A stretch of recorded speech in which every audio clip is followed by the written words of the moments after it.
지금 한국 금융시장, 그야말로 퍼펙트 스톰입니다. 원달러 환율이 1,500원을 위협하는 이 상황, 이런 극심한 공포 속에서 우리는 어떻게 살아남고 또 기회를 잡아야 할까요? 오늘 바로 그 전략을 한번 깊이 파고들어 보겠습니다. 자, 그럼 바로 한번 시작해 볼까요? 지금 시장 심리가 완전히 꽁꽁 얼어붙었어요. 공포 탐욕 지수가 겨우 9입니다, 9. 이건 투자자들이 극도의 공포에 질려 있다는 아주 명백한 신호죠. 그런데 말이죠. 이게 진짜 재밌는 부분이에요. 역사적으로 보면요. 이 정도의 극심한 공포는 오히려 이제 바닥이다 하는 신호탄이 될 때가 많았다는 겁니다. 역발상 투자의 기회가 될 수 있다는 거죠. 자, 그래서 오늘 우리가 살펴볼 내용입니다. 먼저 지금 시장의 공포와 희망이 어떻게 엇갈리는지 보고요. 그리고 핵심이죠. 환율, 반도체, 지정학 리스크, 이 세 가지 큰 전쟁터를 하나씩 뜯어볼 겁니다. 그리고 마지막엔 그래서 우린 뭘 해야 하는지 구체적인 투자 전략까지 깔끔하게 정리해 드릴게요. 자, 첫 번째, 큰 그림부터 한번 보죠.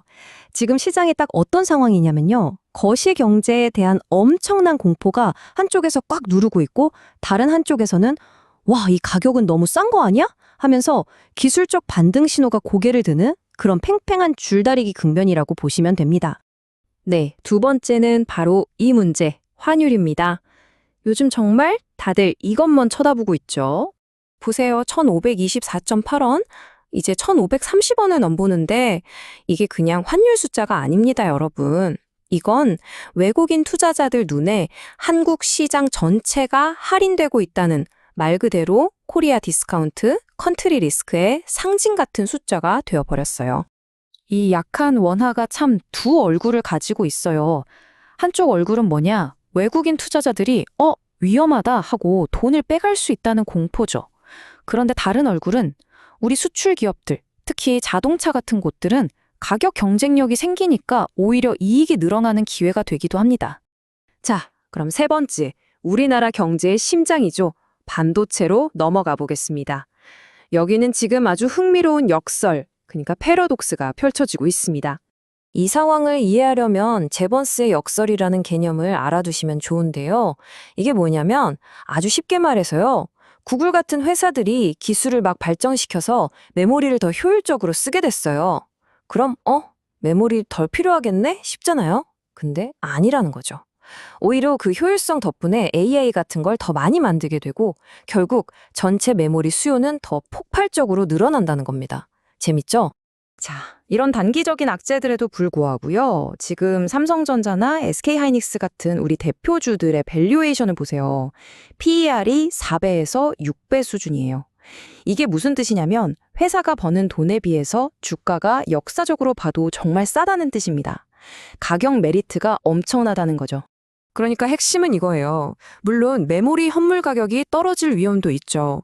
하지만 기업들이 맺어놓은 장기 공급 계약에는 이 가격 밑으로는 안 판다는 일종의 안전장치가 있거든요.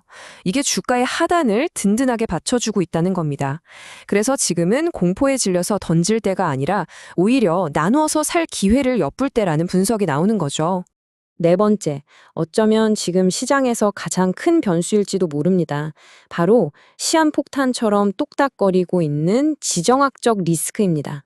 바로 이 4월 6일, 이 날짜가 일종의 데드라인으로 설정되면서 시장 전체가 숨을 죽이고 있습니다. 이날을 기점으로 어떤 큰 사건이 터질지 모르니까 투자자들 입장에서는 정말 대비를 단단히 해야 하는 그런 상황인 거죠. 만약에 중동에서 분쟁이 길어져서 호르무즈 해협이 막힌다? 그럼 유가가 배럴당 120달러를 넘어 폭등하고 인플레이션 때문에 금리 인하도 물 건너갈 수 있는 최악의 시나리오가 펼쳐질 수 있습니다. 하지만 위기는 곧 기회라고 하죠. 이런 상황이 되면 오히려 신나게 웃을 수 있는 분야도 있어요. 바로 조선, 방산, 그리고 신재생이나 원전 같은 대체 에너지 분야입니다. 이쪽엔 엄청난 기회가 열릴 수 있다는 거죠. 자, 그럼 이렇게 혼란스러운 상황에서 도대체 우리는 어떻게 해야 할까요? 지금부터가 진짜 중요합니다. 구체적인 투자 전략, 트레이더의 플레이북을 열어보겠습니다. 전략은 딱 세 가지로 압축할 수 있습니다. 첫째, 남들이 공포에 떨 때 싸게 살 준비를 하는 바텀 피싱. 둘째, 양극단에 투자해서 균형을 잡는 바벨 전략. 그리고 셋째, 이게 제일 중요할 수 있는데 언제든 쏠 수 있는 총알, 즉 현금을 확보해 두는 겁니다.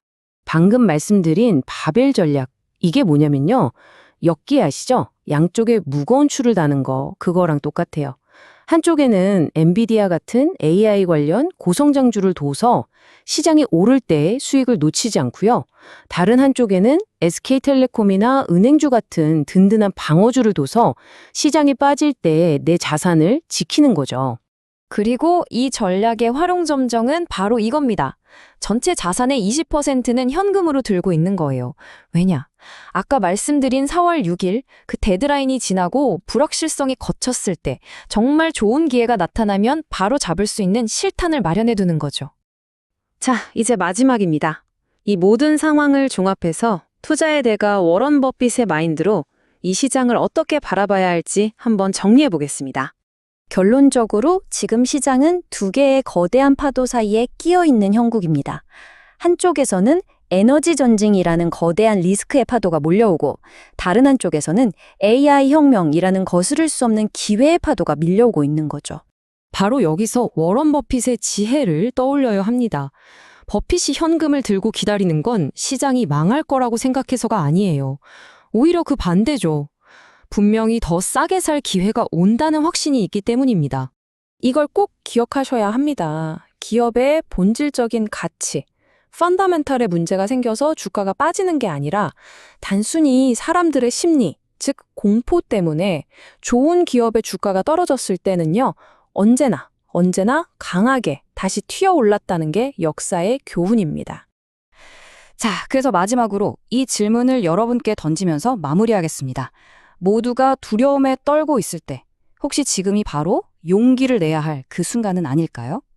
좋아요, 구독 부탁드립니다. 감사합니다.